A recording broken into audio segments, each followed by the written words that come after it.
This little girl, I'm not going to mention her name. She worked for me for almost 20 years.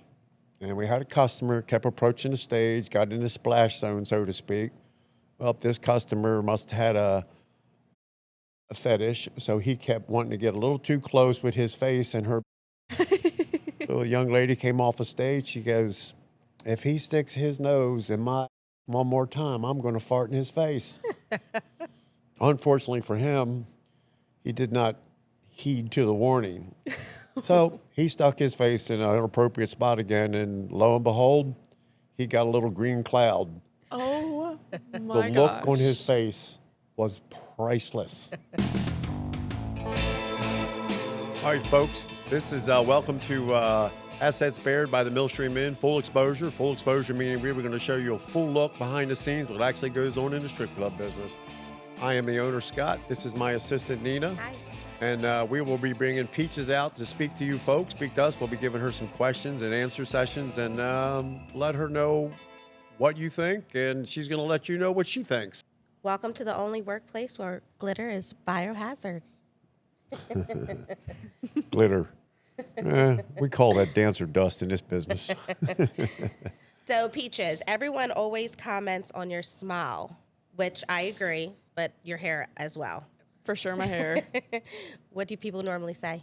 More so just like I look like I'm enjoying myself and I'm like, I'm having a good time. Therefore, it kind of like brings the good time. Like if the vibes are a little off, I think definitely like just getting on stage and like having a smile on your face rather than looking like you're like miserable in your workplace. Like they're coming here to have a good time. You don't want to have a good time with someone that doesn't look like they're having a good time, you know? Absolutely. So. I remember we had a dancer that worked here a few years ago, and she just looked so miserable on stage. And I always said, what are you doing here? Yeah, you got to make it fun, though. That's true. There's a lot of them sitting around with that misery on their face, but, you know, when they count their bag of money before they leave, they seem to get a smile somehow. Yep. Yeah, I even tell the girls, like, just from the girls' perspective of it, because, like, there is days that we do really good. There's days that we do really bad. But our bad days, most of the time, are still better than any other 9-to-5 job. Like, we still make more than a normal hourly wage. Like, I quit a career and make more money now than a career that I had worked towards. So. Yeah. One of my favorite sayings, most of these girls, when they show up and come from another job, I usually tell them, I said, I can make you more money by accident than you do on purpose. That's actually, that's a really good way to put it. That's the truth. So what do you like best about your job? Well, I enjoyed the dancing aspect of it, of course, but like the social interactions and like the impacts you can make on people's day every day, I think that really drives me more because there's been days where I've like seen a regular or even like a random person and they've had like a really rough day and you can tell just not even just like being an empath or whatever, but like you can tell when someone's kind of having an off day or whatever and they're coming here to relax. But like just kind of making an impact on their day and making it like them not have to like worry about the outside world for a little bit or like just get some stuff off of their chest while they have a drink and then they feel like they've talked to somebody and you know what I mean? But more so I get to like my past careers, my favorite parts of it was the socializing and having regulars and being able to check up on them and like building rapport and stuff like that. And this club is very big on having regulars that they come every week. So we have like people that you get to catch up with and you like ask about their kids and you ask about like how their holidays were and like stuff like that. And they know your birthdays, like those kinds of things.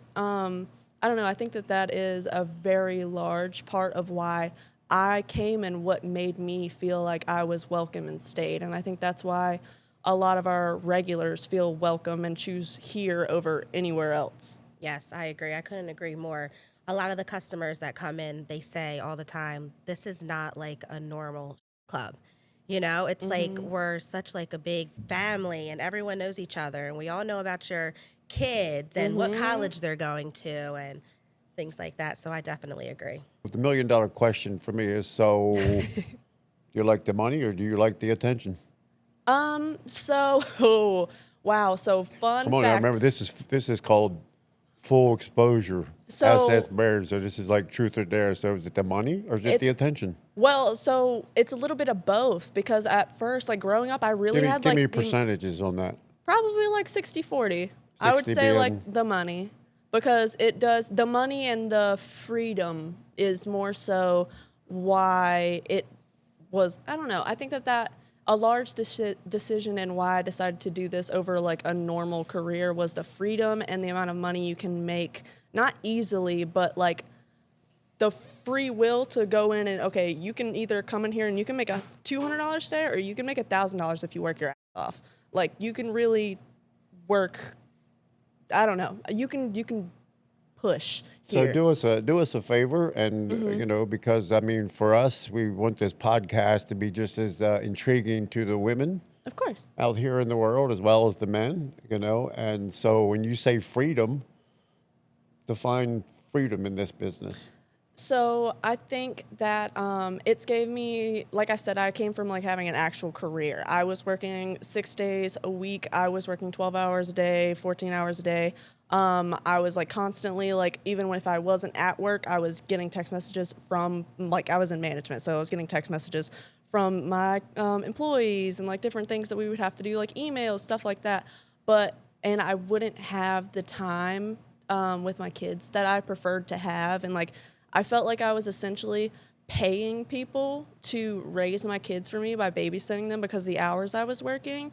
And here I can make the same amount of money, but I can be having fun. I can be like having that full social interaction for hours on end rather than like 2-minute interactions. And then I also just have more time with my kids. Yeah, So and not working as many hours. Well, I mean that's a great point for being in this business. What a lot of people overlook. They go, you know, I guess one of our points of doing this podcast is to let people have an inside look of what really happens behind the scenes, and you know, that's like I said, that's for male and female, and a lot of the ladies out there watching this. You'll probably be shocked to find out what really goes on behind the scenes, and it's I definitely. promise you, it's nothing what you think. I mean, you know, I will. A quick story is, had a lady call me one time and offered me $5,000 if I would bar her husband. Took a couple minutes, did a little research, contacted the lady back. I said, "Ma'am, I'm a businessman. That'd be a really bad decision to pay if you paid me $5,000 to bar your husband." She goes, "Why is that?" I said, "Well, he probably spends substantially more than that." So bad business decision. But, True. You know, but like I said, there's a lot of people out there have the misconception in this business about what really goes on inside these clubs, and for the ladies, it's I nothing fully what agree. you think.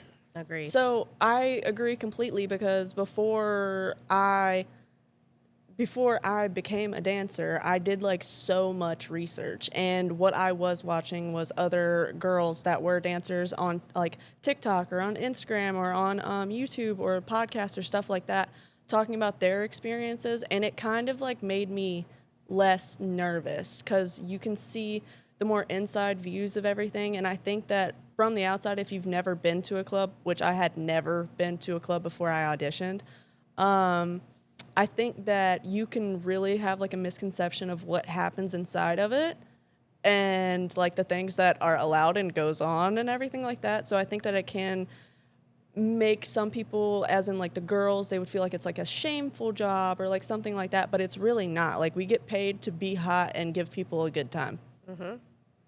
Well, one of my favorite things is to describe, you know, we got girls that apply, they want to apply for jobs as dancers, and I want to make it very clear to them, we don't hire or dancers. For us, we prefer to address you as entertainers because that's our job.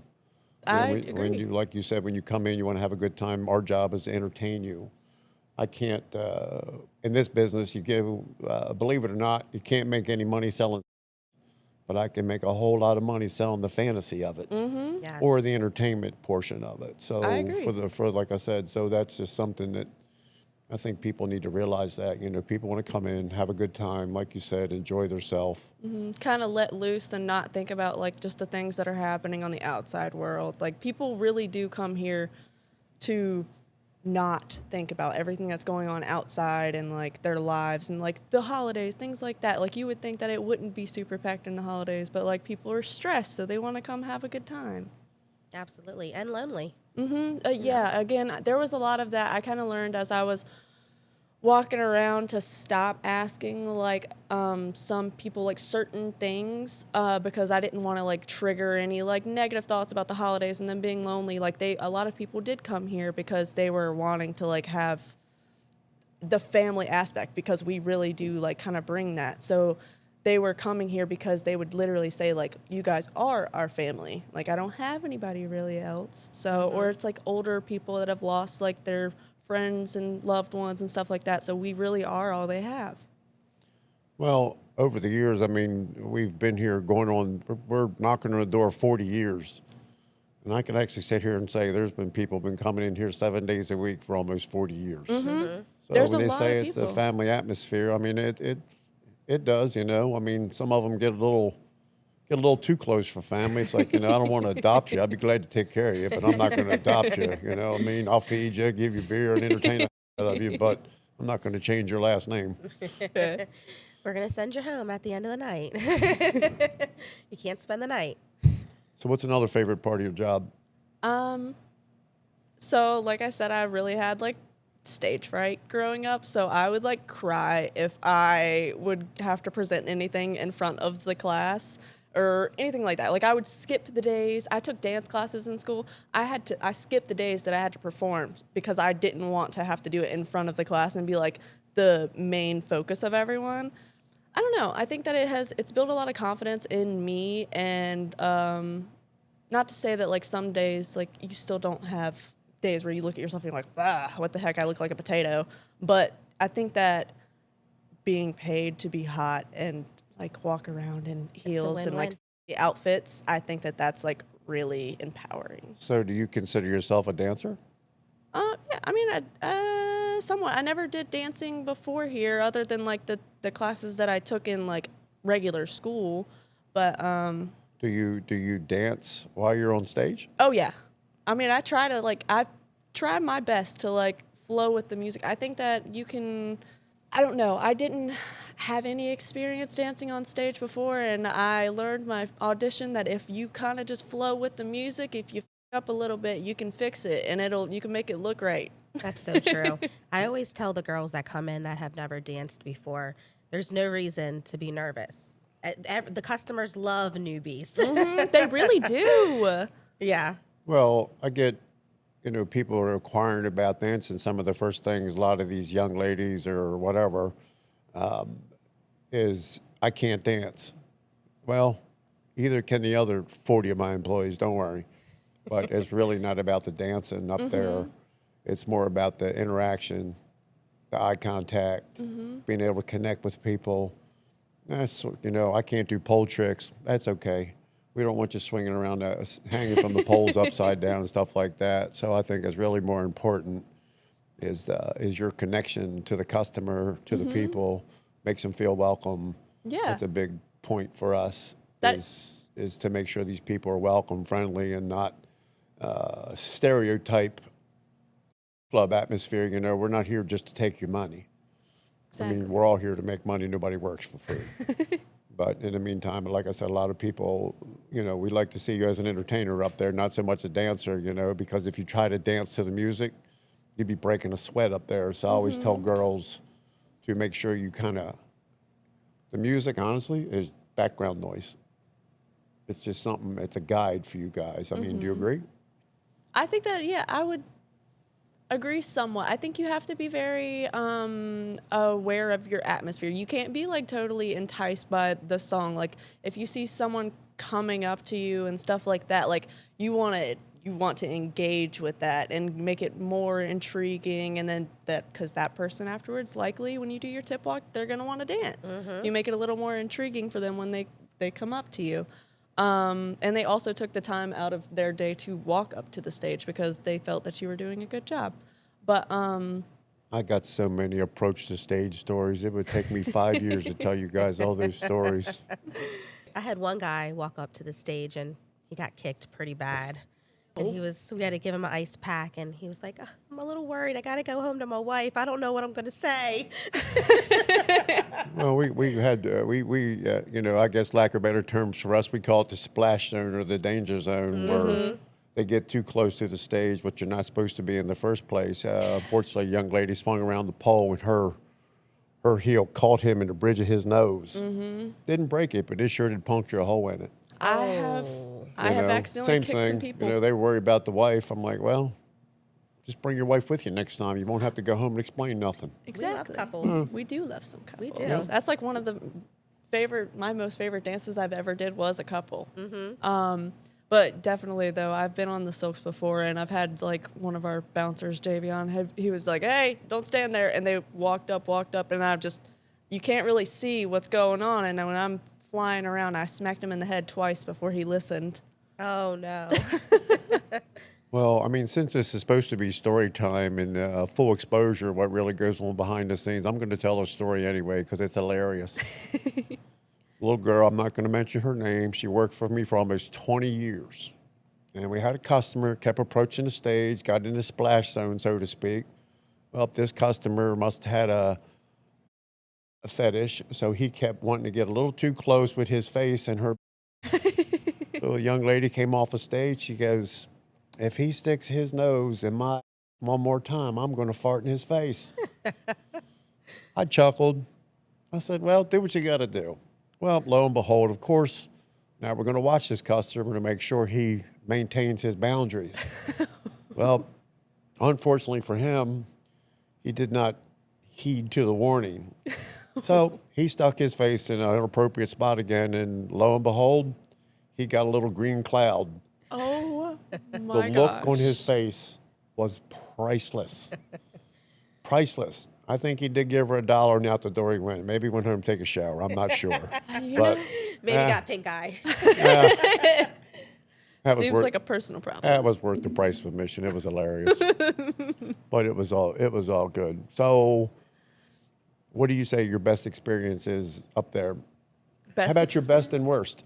Probably just like honestly, just the bad experiences you can really have on stage. I feel like the bad experiences more so people try to do things that wouldn't be like necessarily appropriate in the private rooms or stuff like that where they don't feel like people are watching, but they are obviously. So people don't try to do like most inappropriate things out here until they get like really intoxicated. So like you'll get people when you're on stage and you're already in like a full V with your legs, and they'll be like, "Here, let me not put this dollar in your garter and try to put it right where your is in your panties," and you're like, "Absolutely not." Like I watched this man one time take his finger with this girl, take her and then pull it all the way down. I was like, he nearly touched her.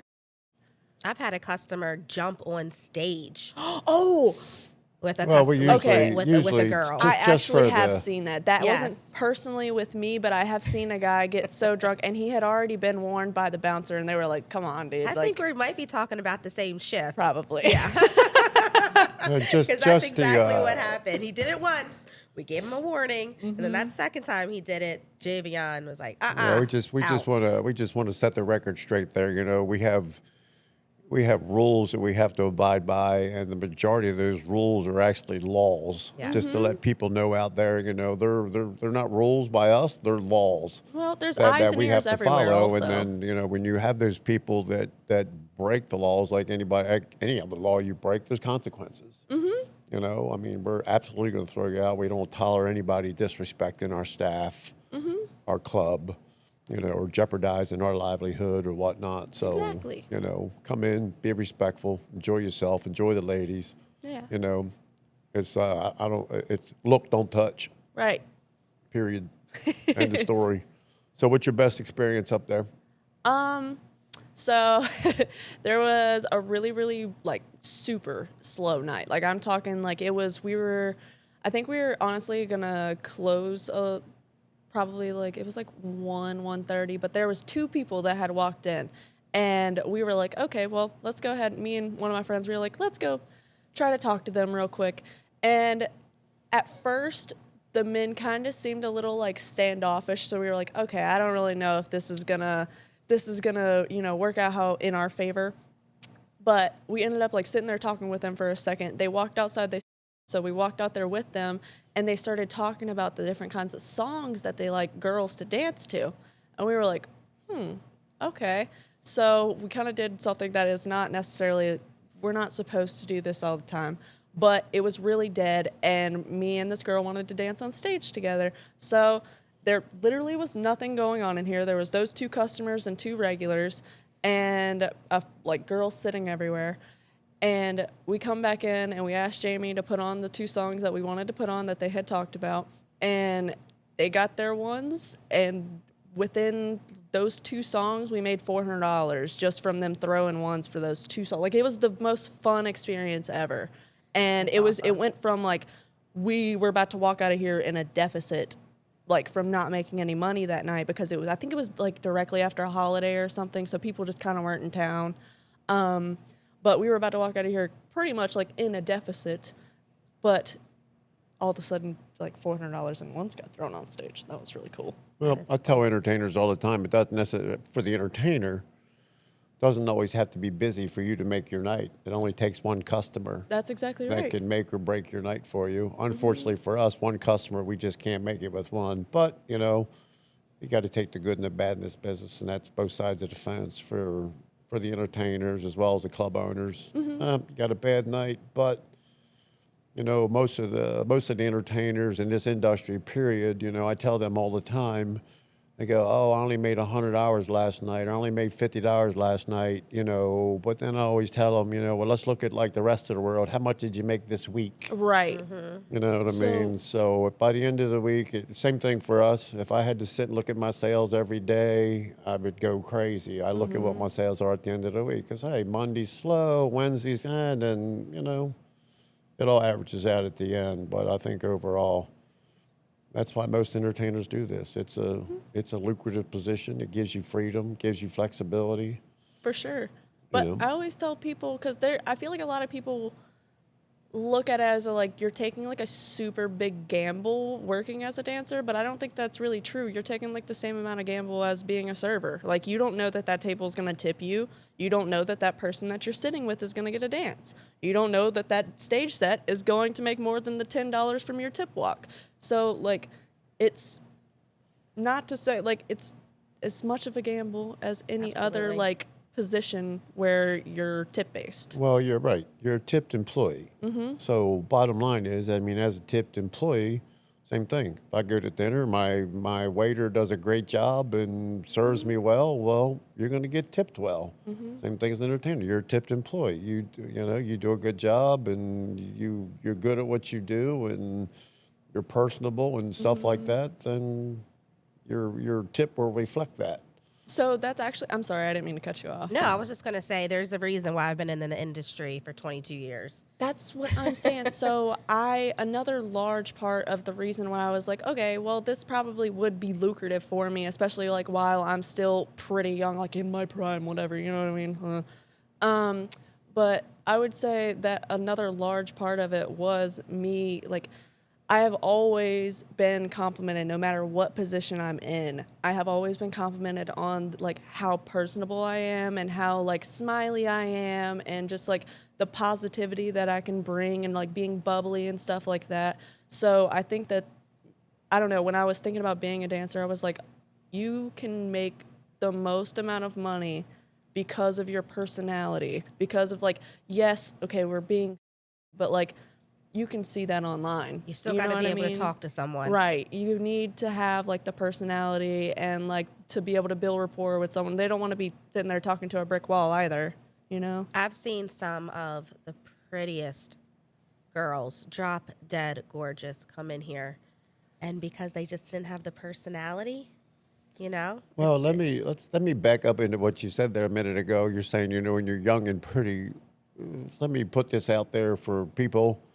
Young and pretty is great, but that only gets you so far. And you don't have to be young and pretty to do this. Oh, I don't think so either. I don't want to use the word old because that's not appropriate either. Mature.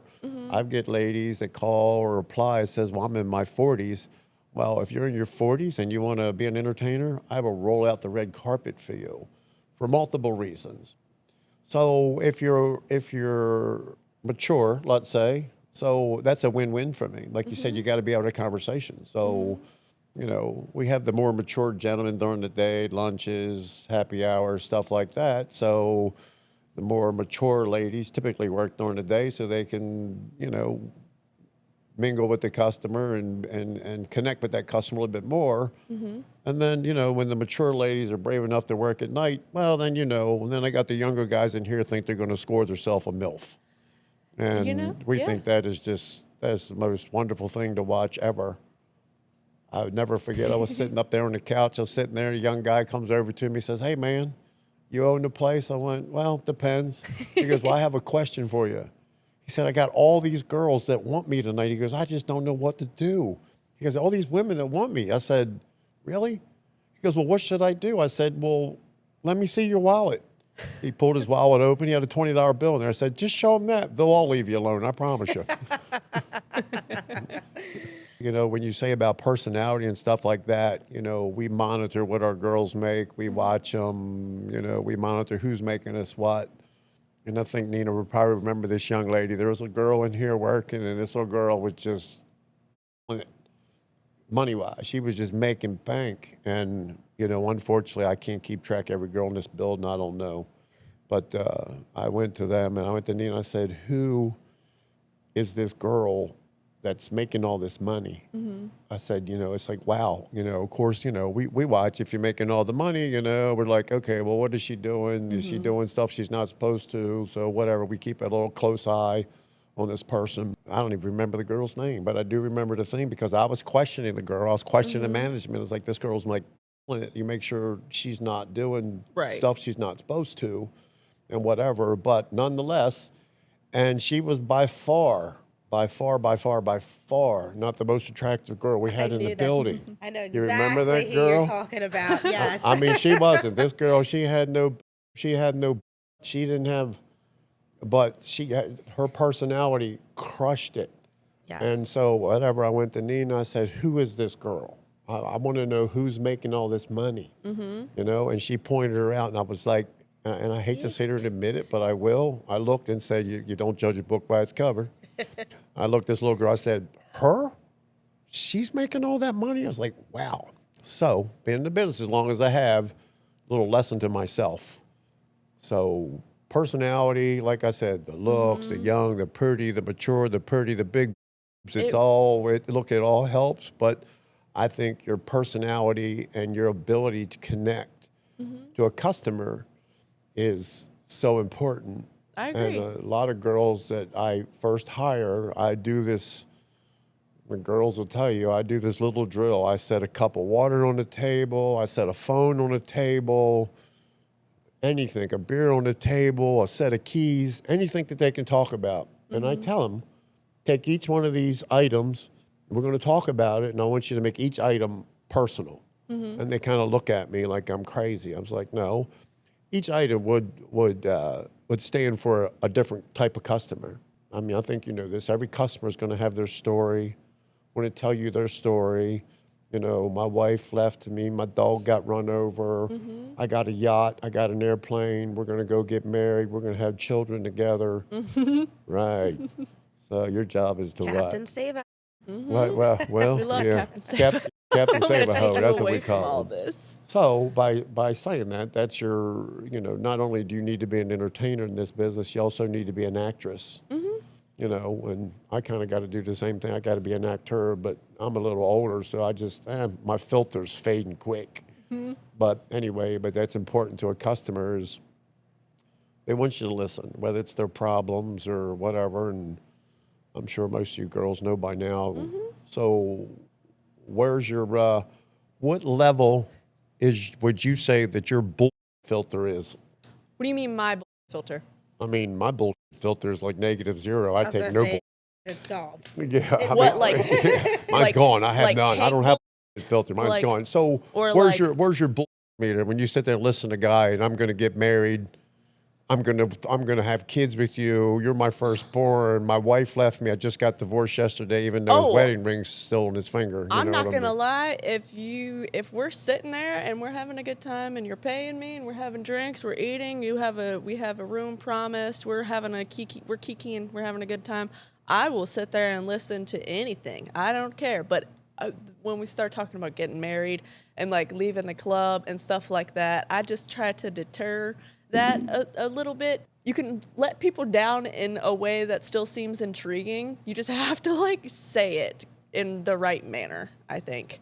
Like I learned, again, this was kind of from me, like doing research is a good way that like when people try to do like things that aren't allowed, like we literally will lose our job for these things. I understand that there's women that have a lucrative career doing whatever they may do, but we are in a workplace that has rules, laws, all these things. Whatever they try, you don't want to lose that dance. You don't want to lose a potential like if they're not being creepy, but you know what I mean? So What's the creepy meter? Creepy meter? Yeah, give us the creepy meter. What's the creepy meter? You try to touch me and then I tell you no, that's not allowed, and then you continue, or you keep saying very, very things. That's the only time I really get like uncomfortable, because that kind of tells me that you're gonna try something whenever we get to a room. There's ways that you can go about like talking to someone and letting them down without making them like feel like you're brushing them off or like feel embarrassed. Yeah, that too. Like you can be like, oh, like I just want to be able to keep seeing you, or I want to be able to keep hanging out with you, or I really enjoyed our time together, but I don't want to like lose my job, and like, you know, stuff like that. Like you can make it just seem like you still want to, not seem like it, because most of the time you do, like you're having a good time as well.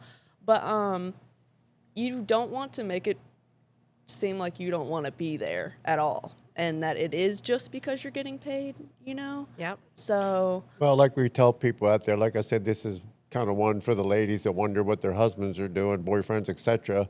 As you well know, you need to leave in the same vehicle that you showed up in. Because if you go outside and get in a customer's vehicle or leave with a customer, you know that's immediate termination, regardless of why you did it. So the way I have heard about girls getting fired about that, and that like my brain just goes immediately to like, for you, that could be a liability because that looks like, but also for us, that just sends like a bad signal to all of the girls, but also like the rest of the customers and stuff, because people will be outside or getting in their cars or whatever, but like you leaving with a random guy they also just seen in the club.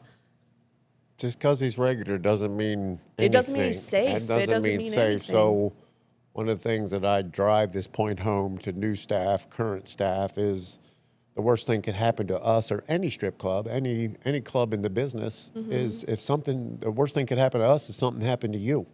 Something happens to you, that's just a direct reflection on us. So That is true, yeah. we run a pretty tight ship, security, cameras, That's why y'all videos. monitor how much we drink and stuff like that. Like I've heard girls be like, oh, why can't we take I'm like, because there's girls that take shots and they're not supposed to be, and then they're almost falling off a stage, or they're doing things they're not supposed to, or stumbling and look a mess, and no one wants that. Well, we don't want you making bad decisions. We leave that up to the customer, and I don't want to call it a bad decision. You know, I mean, listen, my philosophy is like great memories are made from bad decisions, but you know, you got to be transparent enough or sober enough to realize that you actually did have a good time, that you do have a memory and not a bad decision. That is true. You know, doesn't necessarily have to be a bad decision. Just, you know, it's that, you know, it's the golden time frame in this business from 11 p.m. to 2 a.m. That's when your memories are made. That's when your memories And maybe a bad decision or two. Who knows? But, you know. Bad financial decision, good life decision. Before we go, don't forget the weekend of Valentine's. Come, bring your lady, or come single, or what? Bring them both, the Well, girlfriend way and the wife. We always just say, bring your wife, bring your girlfriend, or bring them both. What the hell? It's a party. What the hell? It's a party. We're in the strip club business. We usually do a Valentine's Day luncheon. You're free to purchase the lingerie right off the girl. She'll be glad to take it off for you. Absolutely. But she will have something on underneath. And then we also have a customer appreciation party coming up here soon. Stay tuned for that. It's always a good time. Absolutely. And thank you We do. so much, Peaches. Thank you. What do you mean? So you can